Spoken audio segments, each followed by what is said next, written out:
今天欣赏一块小石头，这个石头，这是颜色是绿色的，这是白色的，白色的呢是玉化石英部分。所以说，再翻过来看看这一面，啊，它是转圆圈儿。这个石头呢，看上去非常漂亮。这个呢叫石宝玉吧，他把这个叫石头，这个叫玉，石英玉，叫石宝玉。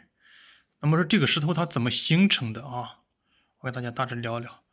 它是这个像这个东西，这个应该属于这个绿泥石。绿泥形成绿泥石以后呢，这个石头呢受到重力以后，它给破掉了。受到重力原因以后，破损了啊。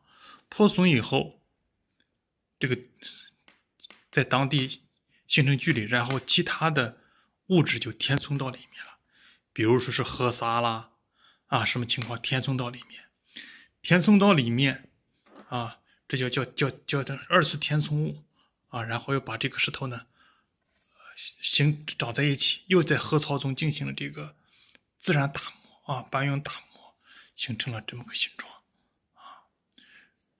所以这个石头呀，一个石头就说是它这个成因呀，确实是1万年形成，经历的确实是比较多，挺有意思的这个大灯当然是非常通透的，打个灯看一看，大灯非常通透的，两面都是。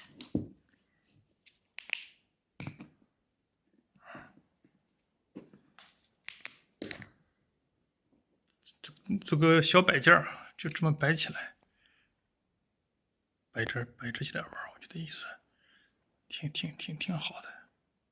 好了，今天教大家聊到此就这么一件小石棕玉的小石头，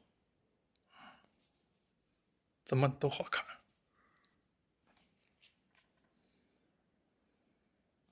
就这样吧，这样就没出来。好嘞，拜拜。